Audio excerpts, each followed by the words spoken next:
सर्वांना जय जिनेंद्र। विषय श्री इष्टोपदेश ग्रंथ, श्लोक क्रमांक 41, मंगलाचरण। जय श्री ओम नमः सिद्धेभ्यः, जय श्री ओम नमः सिद्धेभ्यः, जय श्री ओम नमः सिद्धेभ्यः। नमो अरहन्ताणं, नमो सिद्धाणं, नमो आयरीयाणं, नमो अध्यायाणं, नमो लोवे सवसाहूणम्। यस्य स्वयं स्वभावाप्तिरभावे कृत्स्नकर्मणः, तस्मै संज्ञानरूपाय नमोस्तु परमात्मने, नमोस्तु परमात्मने।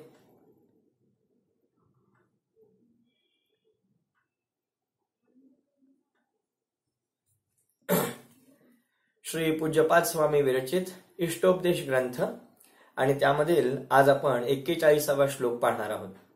मागील श्लोकाची चर्चा आपल्या स्मरणात असेलच की ज्ञानी जीव, मोक्षमार्गी जीव साधक अवस्थेमध्ये कशा प्रकारे तपश्चरणाची वृद्धी करतो आणि त्यामध्ये मागील श्लोकामध्ये आलेला विषय असा होता की एकांत निर्जन स्थळाबद्दल ज्याच्या अंतरंगामध्ये महत्व माहिती झालेलं आहे, असा एकांत प्रिय ज्ञानी जीव एकांतवासाची अभिलाषा बाळगतो आणि त्यासोबतच निज कार्यवशात आपल्या कार्याच्या निमित्ताने कधी काळी सर्व साधर्मी जनांच्या संपर्कामध्ये जरी येणं झालं तरी जे काही व्यवहार असतील ते व्यवहार करून तो त्यामधून पटकन बाजूला होतो किंवा तत्संबंधी विकल्प लांबवत नाही, बोललेले सुद्धा विसरून जातो, अशा प्रकारचा भाव या 40 क्रमांकाच्या श्लोकामध्ये सांगितला होता।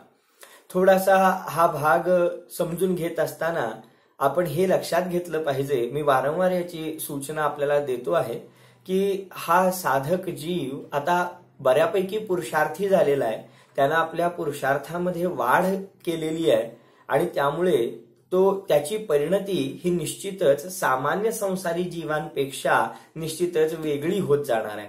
तो अधिकाधिक आत्मसन्मुख होत जाणार आहे, तो अधिकाधिक तपश्चरणामध्ये आपली शक्ती वाढवत जाणार आहे आणि त्यामुळेच त्याची शुद्धता, त्याचं पावित्र्य, त्याची संवर आणि निर्जरा ही निश्चितच वाढत गेल्यामुळे तो अधिकाधिक पूज्यपणाला प्राप्त होत जाणारा असा तो साधक जीव आहे।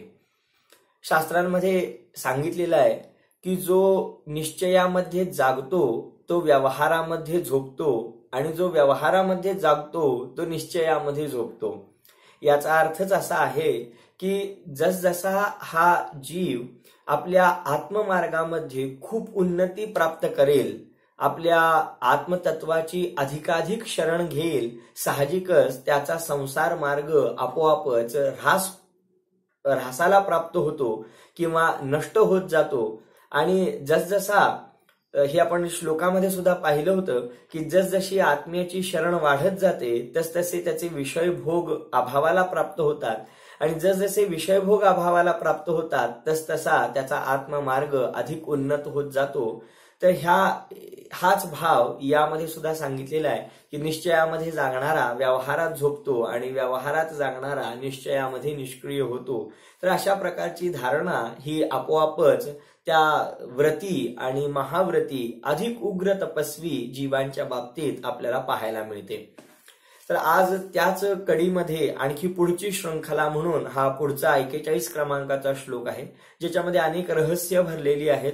खरोखर पूज्यपाद स्वामींची ही फार मोठी कृपा आणि किमया आहे की ते फार महान ग्रंथांचा सार हे अतिशय संक्षेपामध्ये आणि आपल्याला सहज समजेल उमजेल अशा उदाहरण सहित भाषेमध्ये आपल्याला इष्टोपदेश नावाच्या ग्रंथामधून समजावून सांगत आहेत। चला तर मग पाहूया 41 क्रमांकाच्या या श्लोकामध्ये पूज्यपाद स्वामी आपल्याला या तपस्वी जीवासंबंधी किंवा अधिक आत्मपुरुषार्थी जीवासंबंधी कोणतं रहस्य सांगणार आहे ते पाहूया। श्लोक क्रमांक 41 आपण श्लोक पठण करूया। ब्रुवन्नपि हि न ब्रूते, गच्छन्नपि न गच्छति, स्थिरीकृतात्मतत्त्वस्तु पश्यन्नपि न पश्यति। ब्रुवन्नपि हि न ब्रूते, गच्छन्नपि न गच्छति, स्थिरीकृतात्मतत्वस्तु पश्यन्नपि न पश्यति. संधी विग्रह पहिल्यांदा सांगतो. ब्रुवत अधिक किंवा ब्रुवन अधिक अपि ही न ब्रूते, गच्छन अधिक अपि न गच्छति. त्यानंतर स्थिरीकृत आत्मतत्व तू पश्यन अधिक अपि न पश्यति. याचा मी शब्दार्थ सांगतो आहे. ब्रुवन, ब्रुवन म्हणजे बोलणारा, म्हणजे हे वर्तमान कालवाचक धातुसाधित विशेषण म्हटलं जातं, शत्रू प्रत्ययांत संस्कृत व्याकरणाच्या भाषेमध्ये. तर अत प्रत्ययांत आहे हे. बाकी याचा अर्थ होतो ब्रुवन. ब्रुवन म्हणजे बोलणारा, बोलण्याची क्रिया सुरू असणारा असा व्यक्ती ब्रुवन, बोलणारा. अपि, अपि म्हणजे सुद्धा. न ब्रूते म्हणजे बोलत नाही. गच्छन, ब्रुवनचा अर्थ बोलणारा, गच्छन म्हणजे जाणारा. अपि सुद्धा, न गच्छति म्हणजे जात नाही, जाणारा सुद्धा जात नाही.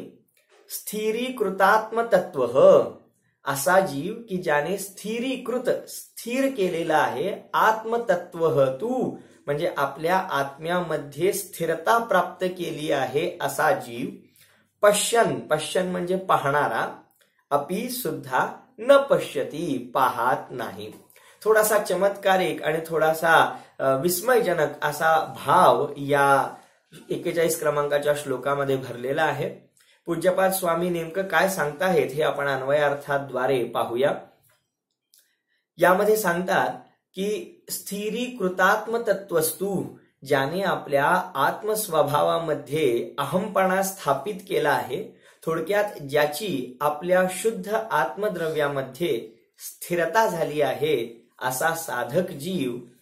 ब्रुवन अपि न ब्रूते, बोलत असताना सुद्धा बोलत नाही, चालत असताना सुद्धा चालत नाही आणि पाहत असताना सुद्धा पाहत नाही. हा काय वेगळा भाव आहे.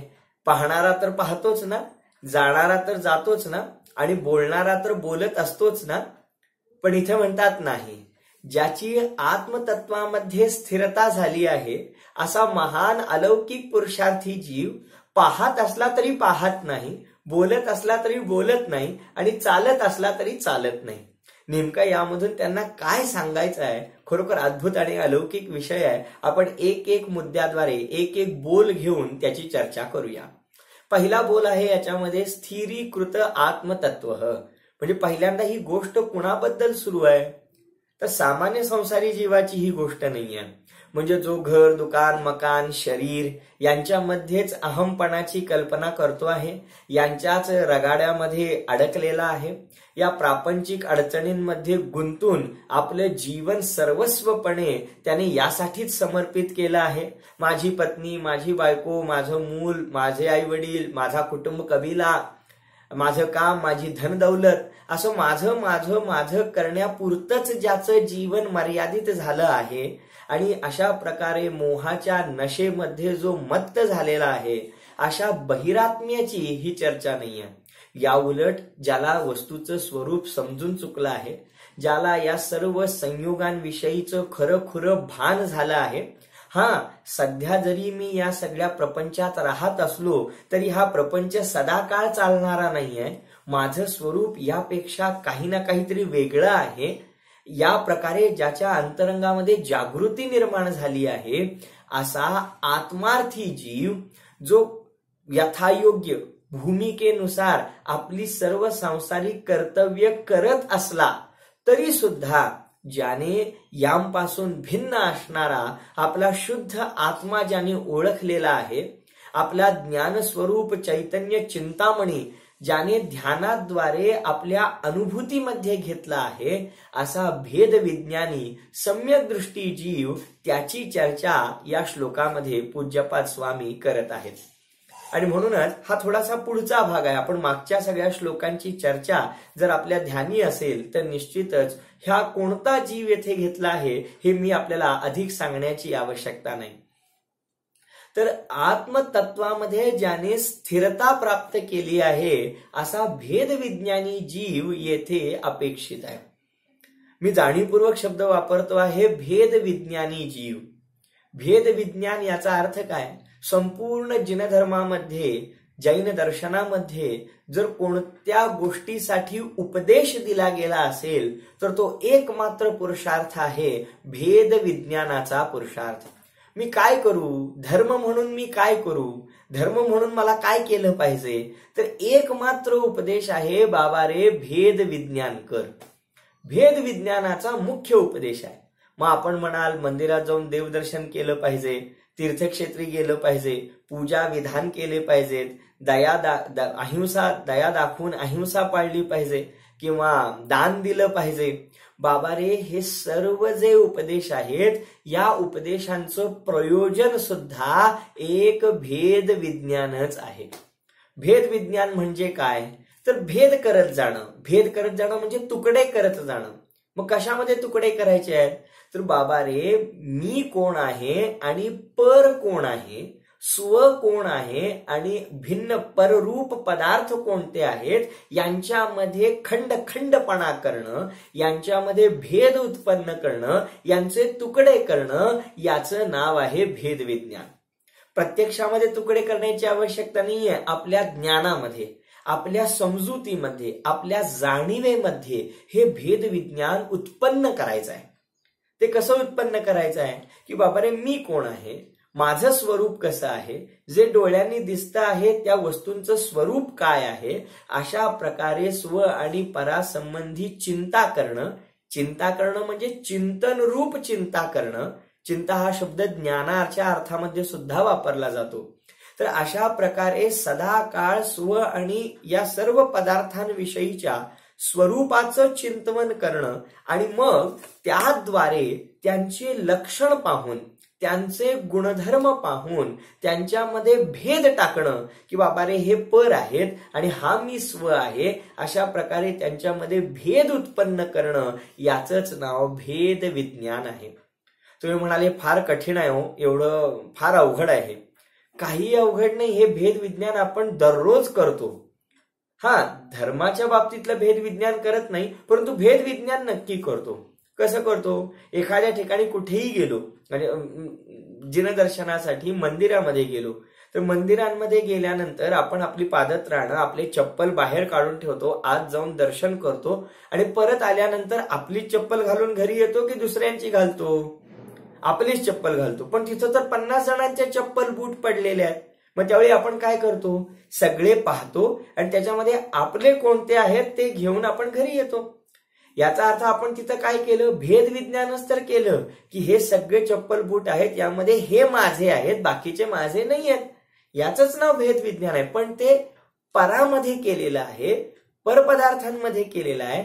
इथे जे या भेद वीतराग धर्मामध्ये जे भेद विज्ञान करायचं आहे ते कसं करायचं आहे की सर्व परपदार्थ, शरीर आणि या शरीराच्या संबंधात असलेले सर्व बाह्य पदार्थ ते कसे आहेत, त्यांची लक्षणं काय आहेत, त्यांचं स्वरूप काय आहे याचा विचार करायचा आणि त्याच्यासोबतच मी आत्मा, मग माझ्या आत्म्याचं स्वरूप काय आहे त्याची लक्षणं पाहायची, त्याचं स्वरूप पाहायचं आणि मग या दोघांची तुलना करून आपला शुद्ध आत्मा म्हणजे मी आणि हे सगळे समस्त परपदार्थ म्हणजे मी नाही, अशा प्रकारे निर्णय करणं, याचंच नाव तत्वनिर्णय आहे आणि याचंच नाव भेद विज्ञान आहे.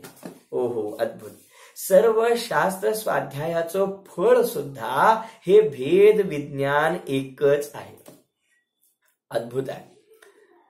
म्हणजे या भेद विज्ञानाचं फळ काय आहे, हे भेद विज्ञान का महत्वाचं आहे, हे भेद विज्ञान न करता धर्म नाही का करता येणार.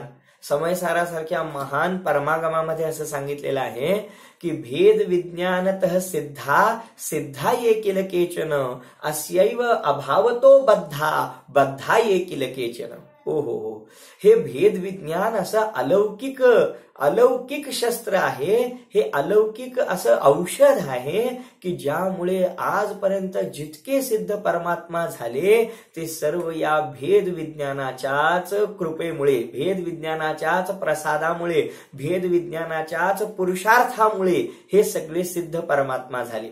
आणि आम्ही सिद्ध झालो नाही, आमच्यासारखे अनेक संसारी जीव सिद्ध झाले नाहीत. तर त्याचंही कारण सांगतात की या भेद विज्ञानाच्या अभावामुळेच जीव या सिद्ध पदापासून वंचित राहिले आणि संसारामध्ये भटकत राहिले.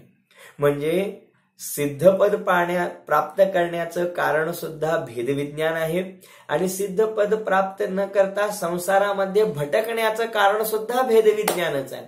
कसं काय? भेदविज्ञानाची प्राप्ती केली असता मुक्त दशा, सिद्ध दशा, आणि भेदविज्ञानाची प्राप्ती न केली म्हणून संसार दशा. हो, इतका हा भेदविज्ञानाचा कळीचा मुद्दा आहे. इतकं हे भेदविज्ञान मोस्ट इम्पॉर्टंट आहे की ज्याच्याशिवाय मोक्ष मार्ग कदापिही प्राप्त होऊ शकत नाही आणि जे झालं नसता संसार मार्ग कधी सुटत नाही. अशा प्रकारे हे भेदविज्ञान प्रत्येक जीवासाठी सदा काळ चिंतन करण्यायोग्य आहे. ओहो, भेदविज्ञान म्हणजे काय? बऱ्याच वेळेला हा शब्द थोडासा जैन टर्म्स मधला आहे, टर्मिनॉलॉजी आहे. तर तेच मी पुन्हा एकदा आपल्याला सांगतो आहे. भेदविज्ञान याचा अर्थ स्व आणि पर असे जे या विश्वामध्ये विखुरलेले अनंत पदार्थ आहेत त्यामध्ये परपदार्थांचं स्वरूप आणि स्वभाव काय आणि स्वरूप या आत्म्याचं, जीवाचा स्वभाव आणि स्वरूप काय या संबंधी चिंतन करणं याचंच नाव आहे स्वपर भेद विज्ञान. त्यांच्यामध्ये भेद टाकणं की हे सगळे पर आहेत आणि हे सगळे स्व आहेत. महिलांना याचा खूप चांगला अनुभव आहे की जेव्हा ते धान्य निवडतात तेव्हा काय करतात? महिला वर्ग सहज सांगतो की बाबा काय करता तुम्ही धान्य निवडता? म्हणजे काय नाही, एका ताटामध्ये धान्याचे कण घेतो आणि ते एका ठिकाणून दुसऱ्या ठिकाणी सरकवतो आणि त्याच्यामध्ये जेवढे खडे असतील, जेवढी घाण असेल, जे काही तूस असतील ते आम्ही काय करतो? निवडून बाहेर टाकतो. याचंच नाव भेदविज्ञान आहे. म्हणजे त्या दोन्ही मिक्स पदार्थांमध्ये, त्या धान्याच्या कणांमध्ये आणि त्या खड्यांमध्ये ते मिसळलेले आहेत, त्यामधले खडे तेवढे बाजूला काढणं, खडे वेगळे करणं आणि धान्याचे कण वेगळे करणं, याचं नाव भेदविज्ञान आहे. त्याचप्रमाणे या सर्व संयोगांमध्ये आपला आत्मा पण आहे आणि परपदार्थ पण आहेत. मग त्यांच्या त्यांच्या लक्षणानुसार त्या त्या आत्म्याला भेद वेगळं जाणायचं आणि या संयोगांना वेगळं जाणायचं, याचंच नाव भेदविज्ञान आहे. हो, आणि ते खडे बाजूला करताना सुद्धा आम्ही काहीतरी क्रायटेरिया लावतो ना की हे धान्य अमुक रंगाचं आहे, अमुक आकाराचं आहे, त्याचं स्वरूप असं आहे आणि हे जे खडे आहेत किंवा कंकड आहेत यांचा रंग असा आहे, यांचं स्वरूप असं आहे. तर त्या दोघांच्या लक्षणांवरून, त्या दोघांच्या स्वरूपावरून आम्ही त्या दोघांना वेगवेगळे करतो. बस त्याचप्रमाणे येथे परपदार्थांचं स्वरूप काय आहे आणि आपल्या आत्म्याचं स्वरूप काय आहे यांचं लक्षण व्यवस्थितरित्या जाणून घेऊन या दोघांना वेगवेगळं जाणणं, भिन्न भिन्न जाणणं, याचंच नाव आहे भेदविज्ञान. आणि हे भेदविज्ञान करता यावं यासाठीच जिनधर्मामध्ये सर्व प्रकारचे उपदेश देण्यात आलेले आहेत. हो, अद्भुत आहे, अद्भुत, खूपच सुंदर चर्चा. मग भेदविज्ञान केलं आता आम्ही पहिल्या श्लोकापासून शिकतो आहोत, समजून घेतो आहोत. इष्टोपदेश मध्ये सुद्धा आम्ही वेगवेगळ्या प्रकारे कुटुंबाचं स्वरूप बघितलं, पत्नीचं स्वरूप बघितलं, मित्रांचं स्वरूप बघितलं, शत्रूंचं स्वरूप बघितलं, शरीराचं स्वरूप बघितलं, सगळ्या संयोगी पदार्थांचं स्वरूप बघितलं. त्याचप्रमाणे आत्म्याची काय लक्षणं आहेत ते सुद्धा पाहिलं. बऱ्यापैकी आता आमचा अभ्यास झालेला आहे. मग आता आम्ही काय करायला पाहिजे? भेद विज्ञान करणं हे सर्वात पहिलं महत्वाचं कार्य आहे. आणि भेद विज्ञान केल्यानंतर जे पर आहेत ते सोडून देऊन जे स्व आहे त्याच्यामध्ये दृष्टी करणं हे त्या भेद विज्ञानाचं खरं फळ आहे. बहुतेक स्वाध्यायी जीवांना सुद्धा आपल्या मोक्ष मार्ग रूप अभिनव तत्वाचा लाभ का होत नाही किंवा खूप सारा शास्त्र स्वाध्याय करून सुद्धा सिद्धी का प्राप्त होत नाही? त्याचं कारण हे आहे की भेद विज्ञान केल्यानंतर बाबा रे तुला दोन पदार्थ उपलब्ध झाले. अगोदर एकच होते. दुकानातून जेव्हा आम्ही पिशवीतून धान्य आणलं तेव्हा ते मिक्सच होतं, एकत्र होतं. म्हणजे धान्य पण त्याच्यातच होतंय आणि खडे पण त्याच्यातच होते. मग आम्ही वेळ देऊन पुरुषार्थ करून काय काम केलं तर ते धान्याचे कण वेगळे केले आणि खडे वेगळे केले. हे वेगवेगळं केलं. मग काम झालं का? अरे नाही. भेद विज्ञान केल्यानंतर ते खडे आम्ही टाकून दिले आणि जे धान्य होतं ते धान्य ठेवून घेतलं, ते शिजवलं आणि सेवन केलं. म्हणजे भेद विज्ञान केल्यानंतर एक भाग टाकून द्यायचा आहे आणि एक भाग स्वीकारायचा आहे. त्याचप्रमाणे हे भेद विज्ञान केल्यानंतर पर हे पर आहेत, हे स्व आहे, अशा प्रकारे दृष्टी केल्यानंतर पराकडची दृष्टी हटवायची आहे आणि स्वला स्वरूपाने ग्रहण करायचं आहे. हेच तर त्या भेद विज्ञानाचं मूळ फळ आहे. ओहो, अद्भुत आहे. म्हणजे समजा आपण दुकानदार आहोत आणि कोणी ग्राहक आपल्याकडे आले आणि 4-5 महिला आल्या आणि त्यांना साडी खरेदी करायची आहे आणि आपण त्यांना त्या साड्या वेगवेगळ्या दाखवत आहोत. आता त्यांनी हा ढीग रचला, 40, 50, 60 साड्या पाहिल्या आणि मग त्यामधल्या त्यांनी वेगवेगळ्या केल्या की बाबा हे नको, ही पसंत नाही, ही पसंत नाही, आणि त्यातले त्यात पसंत असणाऱ्या 4-5 साड्या बाजूला घेतल्या आणि हे सगळं झालं. आणि मग थोडा वेळ झाला, सगळं झालं. आता दुकानदार आपण आहोत, आपण त्या 4-5 साड्या बाजूला ठेवलेल्या आहेत. आता त्या म्हणाल्या की या 50 साड्यांपैकी या 5 साड्या चांगल्या आहेत आणि या काही चांगल्या नाहीत, असं म्हणाल्या आणि निघून गेल्या. तर आम्ही काय म्हणणार, अहो ह्या 5 साड्या चांगल्या तर ह्यांच्यापैकी एखादी घ्या तुम्ही. नाही, आम्हाला फक्त वेगवेगळं करायचं होतं, कुठल्या चांगल्या वाटतात आणि कुठल्या चांगल्या वाटत नाही. तर यासाठी तर काही वेळ दिला जात नाही, यासाठी तर काही साड्या पाहिल्या जात नाहीत. साड्या जेव्हा 50 पाहिल्या जातात आणि त्यामधल्या 2-4 बाजूला केल्या जातात तर त्या पाठीमागे प्रयोजन काय असतं? केवळ त्यांची विभागणी करणं, केवळ त्यांना वेगवेगळं करणं नाही. वेगवेगळं करून झाल्यानंतर त्यातली एखादी खरेदी करणं, हे त्याच्या पाठीमागचं प्रयोजन आहे. आणि तेच जर साध्य झालं नाही तर त्या वेगवेगळ्या करण्यामध्ये जो वेळ आणि श्रम गेला त्याच्यामधून काय लाभ होणार आहे? काहीच लाभ होणार नाही. याच्यातून सांगण्याचं तात्पर्य आहे की जे भेद केले जातो त्या भेदाद्वारे मूळ प्रयोजन हे आहे, जे चांगलं आहे ते घेणं, ते स्वीकारणं. त्याशिवाय त्या भेद विज्ञानाची पूर्ती होत नाही, त्याचं प्रयोजन साध्य होत नाही. एखाद्या मुलाला विवाह करायचा आहे आणि आई वडील त्याला सांगतायत की बाबा हे बघ, हे 5-7 मुलींचे फोटो आहेत, ही माहिती आहे आणि ह्यांना भेटलेला आहे, तर ह्यांच्यापैकी आता एखादी मुलगी पसंत कर.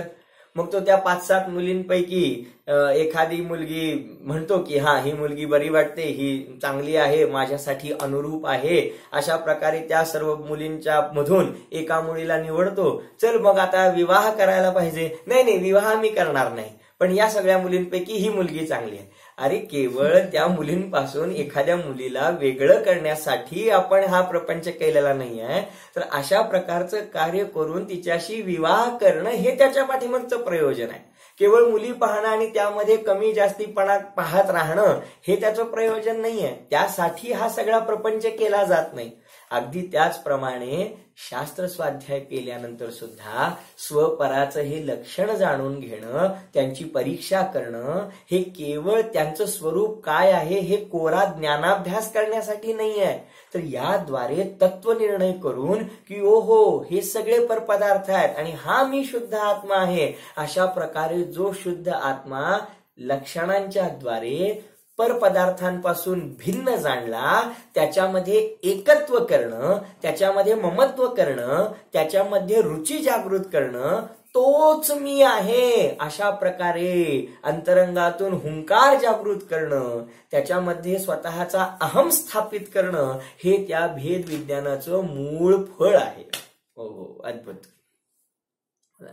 नाहीतर त्याला काहीच अर्थ राहत नाही. एकदा झालं असंच, एक माणूस त्या रेल्वे स्टेशनच्याकडे तिथे विंडो असते ना, तिकीट खिडकी असते, तर तिथे जाऊन एक मनुष्य विचारायला लागला, ती नागपूरहून येणारी ट्रेन कधी येणार आहे हो? तर त्यांनी सांगितलं की 10:20 येणार आहे. आणि 2 मिनिटांनी 5 मिनिटांनी आला आणि म्हणाला, ती दिल्लीहून येणारी ट्रेन कधी येणार आहे हो? तर तो म्हणाला, ती 11 वाजता येणार आहे. आणि 5 मिनिटांनी आले, म्हणाला, ती कोल्हापूरहून येणारी ट्रेन किती वाजता येणार आहे? त्यांना बघितलं, हा तोच माणूस येतोय आणि सारखा विचारतो, म्हणजे 12 वाजता येणार आहे. आणि 2 मिनिटांनी आला, म्हणाला बेंगलोर. ओ मिस्टर, तुम्ही काय विचारता आहात? नुसते वेगवेगळ्या ठिकाणाहून येणारे ट्रेनचे टायमिंग विचारत आहात, तुम्हाला नेमकं कुठे जायचं आहे? तर तो म्हणाला, मला कुठे जायचं नाहीये, मला रेल्वेचे रूळ क्रॉस करायचे आहेत, मला रेल्वेची पटरी ओलांडून पलीकडे जायचं आहे. हा कोरा उद्योग झाला ना. सांगण्याचं तात्पर्य काय आहे की बाबा रे, या सगळ्या चर्चेतून, या सगळ्या शास्त्र स्वाध्यायाच्या मंथनातून, भेद विज्ञानातून साध्य काय करायचं आहे?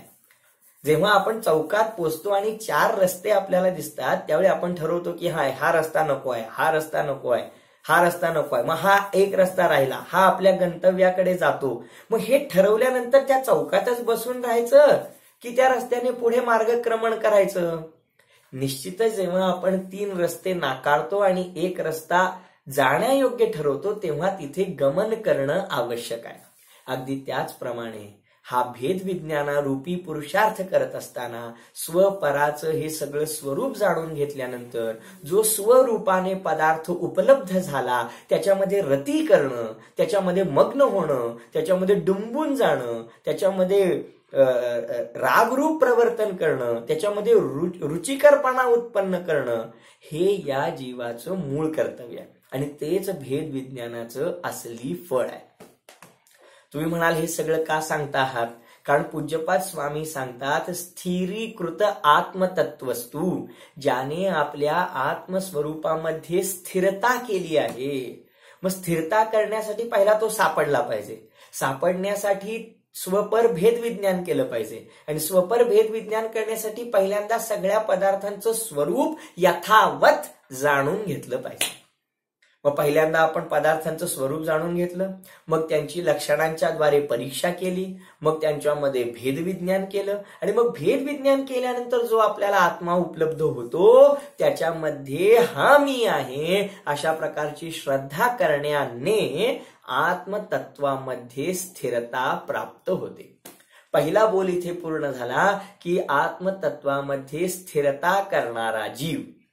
आता त्याची काय समजलं ना, लक्षात आलं ना की आता त्याची आत्मतत्वामध्ये स्थिरता झालेली आहे. हा मी आत्मा असा त्याला स्पष्ट अनुभव गोचर तो शुद्धात्मा प्रकट झाला आहे.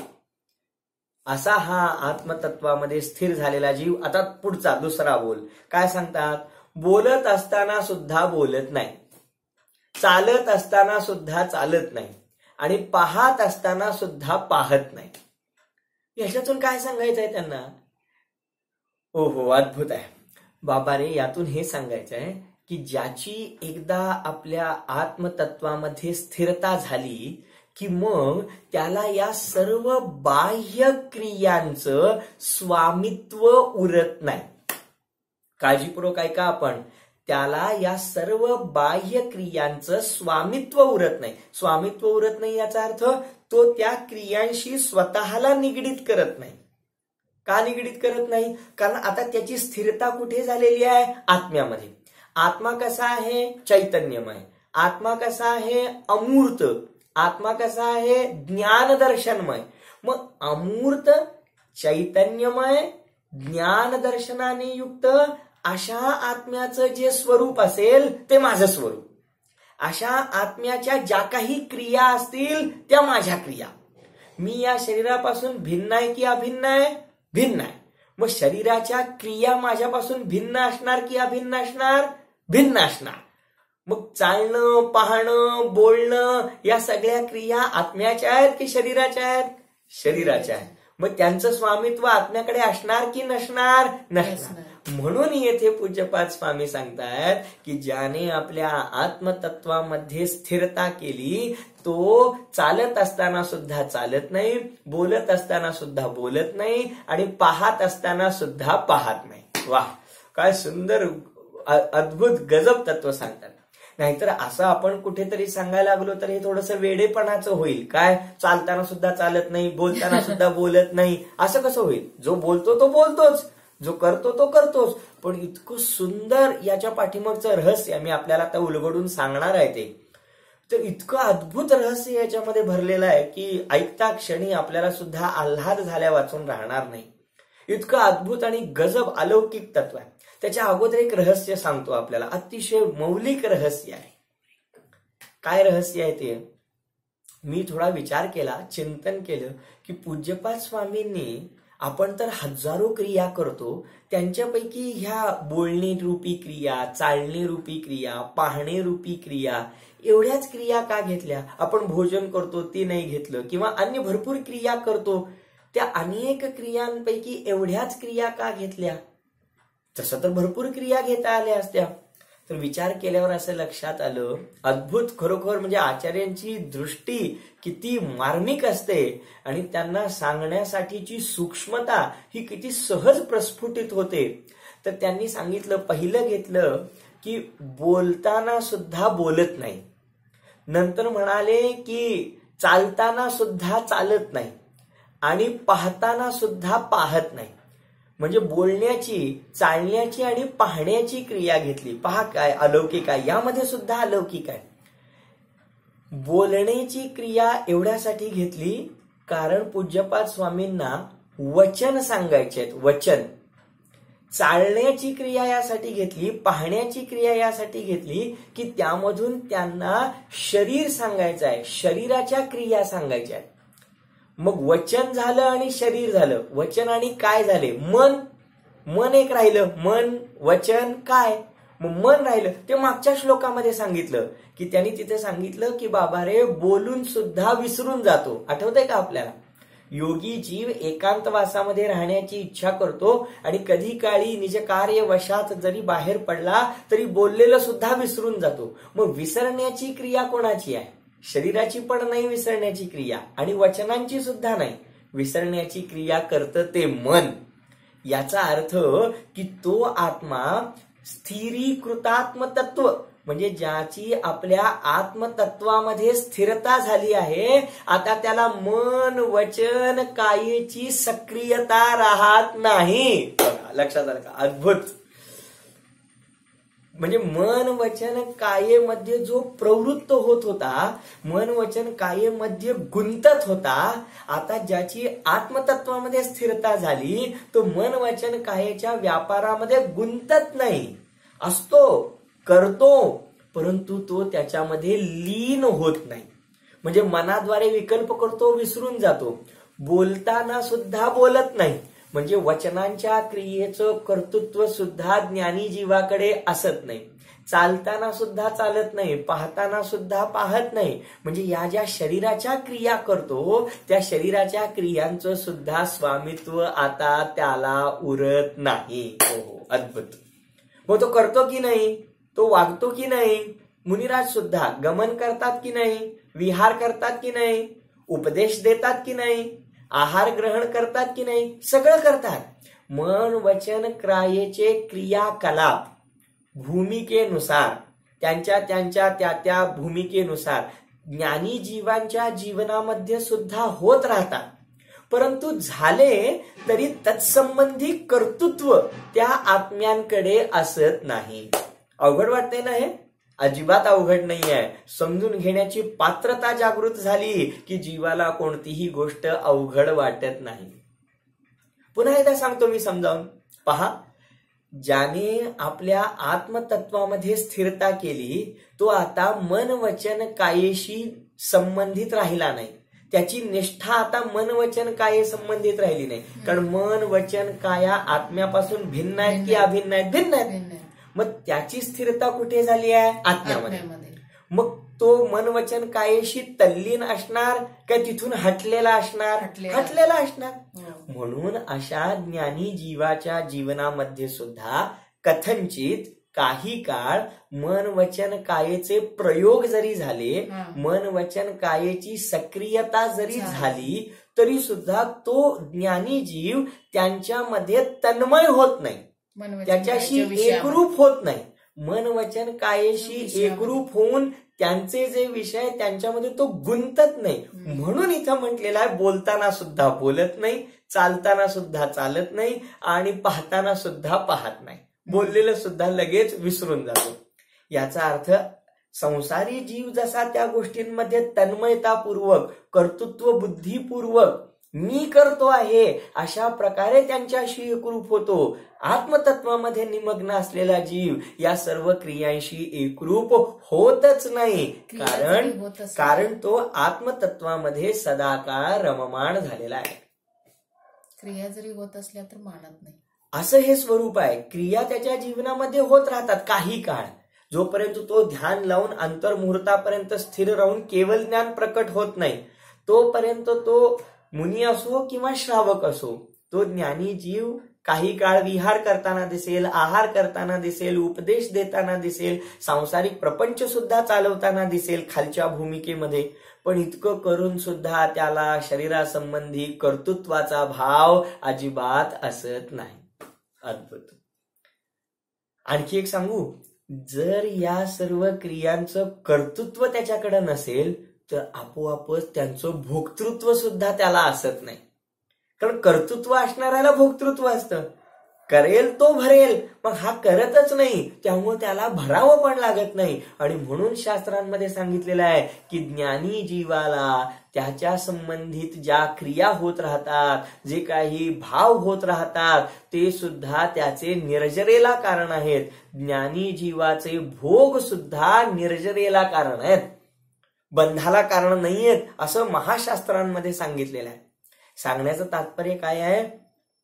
सांगण्याचं तात्पर्य हे आहे की ज्ञानी जीव यदा कदाचित आपल्याला संसारामध्ये गुरफटलेला दिसेल, यदा कदाचित आपल्याला मोक्ष मार्गातील काही व्यवहार क्रिया करताना दिसेल, पुण्यक्रिया करताना दिसेल, परंतु तो त्याच्या कर्तृत्वाच्या अहंकारापासून दूर असतो आणि त्याचं भोक्तृत्व सुद्धा त्याला असत नाही. म्हणजे तो अलिप्त असतो. तो पाप असो पुण्य असो, या सर्व प्रकारच्या परिणामांपासून स्वतःला भिन्न जाणतो.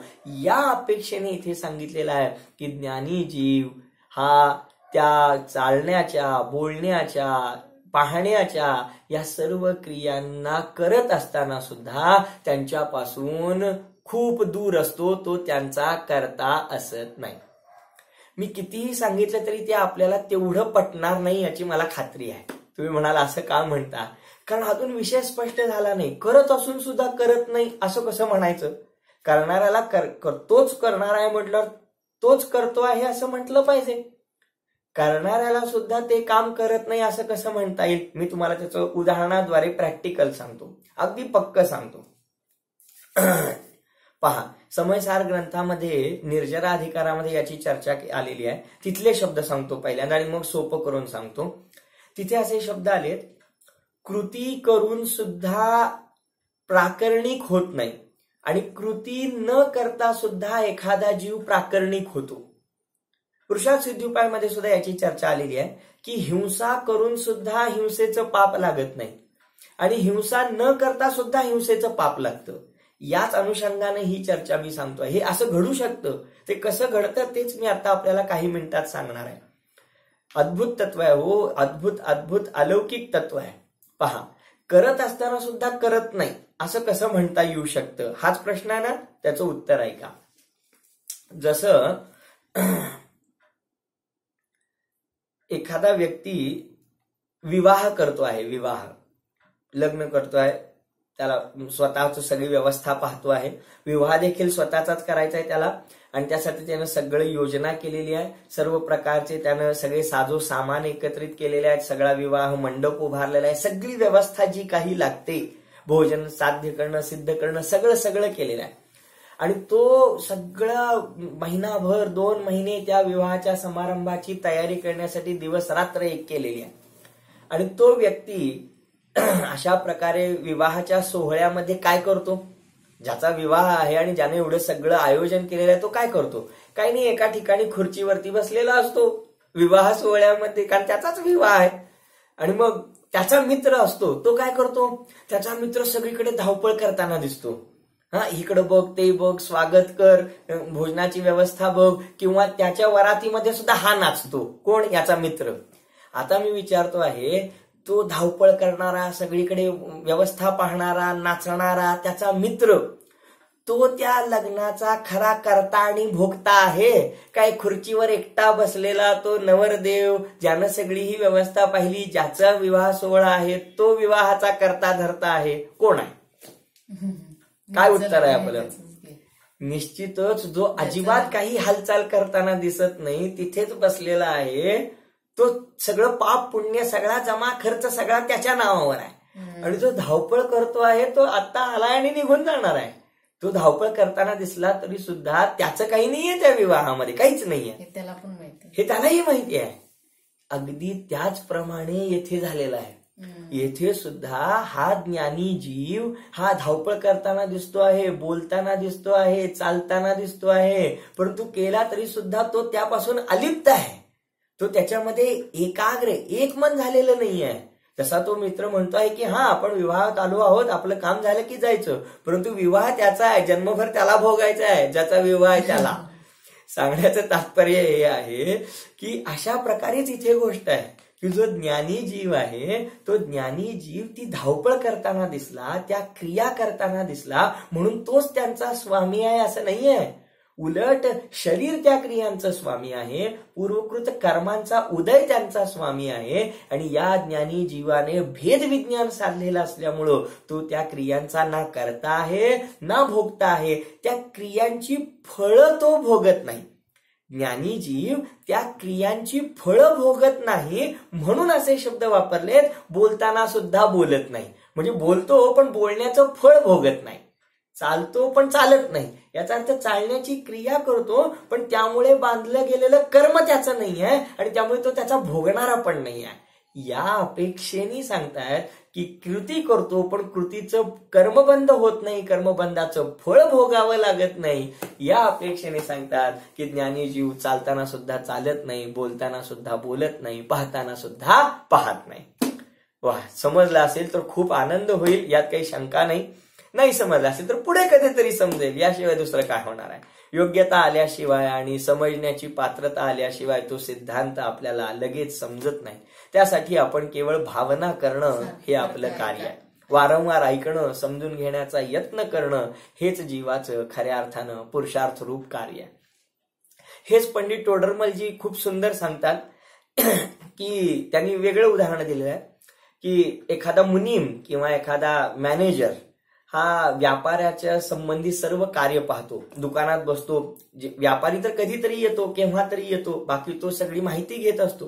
आणि मग त्या दुकानाची मालकी कोणाकडे दिसते? त्या मॅनेजरकडे दिसते. दुकानातले सगळे नोकर चाकर कोणाचा आदेश मानतात? अगदी मालक असल्याप्रमाणे त्या मॅनेजरचा आदेश मानतात. मग तो मॅनेजर सर्व जमा खर्च करतो. अरे आज एवढे आले, आज एवढे गेले, आज एवढा नफा झाला, आज एवढं नुकसान झालं, अशा प्रकारे तो सर्व जमा खर्च ठेवतो. परंतु जरी एवढं सगळं झालं तरी त्या जमा खर्चाचं स्वामित्व कोणाकडे आहे? त्या जमा खर्च करणाऱ्या त्या क्लार्ककडे, मॅनेजरकडे आहे की मूळ मालकाकडे आहे?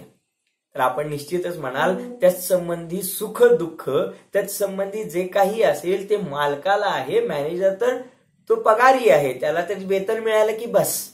अगदी त्याचप्रमाणे सर्व प्रकारच्या क्रिया करणारा मुनीम, तो मॅनेजर, ज्या प्रकारे त्या सर्व क्रियांपासून अलिप्त राहतो पण क्रिया करताना दिसतो आणि त्यांचा करता कोणी दुसराच आहे, त्याचप्रमाणे मन वचन कायेपासून स्वतःला भिन्न करून घेतलेला आणि आपल्या आत्मतत्वामध्ये स्थिरता करणारा ज्ञानी जीव सुद्धा तत्संबंधी क्रियाकलापाच्या स्वामित्वापासून, भोक्तृत्वापासून कोसो दूर असतो. आणि म्हणून या सर्व भिन्नतेद्वारे हा ज्ञानी जीव अशा प्रकारे आत्मतत्वाची स्थिरता साधून मन वचन कायेच्या क्रियांपासून स्वतःला अभिन्न मानून त्या क्रिया काही काळ करत राहिला तरी तत्संबंधी लिप्तता, तन्मयता त्या जीवाला असत नाही आणि म्हणून त्याचं कर्तृत्व सुद्धा त्यांच्याकडे असत नाही आणि त्याचं भोक्तृत्व सुद्धा त्याच्याकडे असत नाही. अशा प्रकारे हा ज्ञानी जीव स्वतःच्या मोक्ष मार्गामध्ये विकास करीत राहतो, वृद्धी करीत राहतो. अशा प्रकारचा मोक्ष मार्ग आपल्याला सुद्धा यथाशीघ्र प्रकट होवो या मंगल भावनेने ओम नमः. जावाणी के ज्ञान से सूझे लोकालोक, सोवाणी मस्तक नमो सदा देत हूँ ढोक. जय बोलो द्वादशांगमयी जिनवाणी माता की जय, जिन धर्म की जय.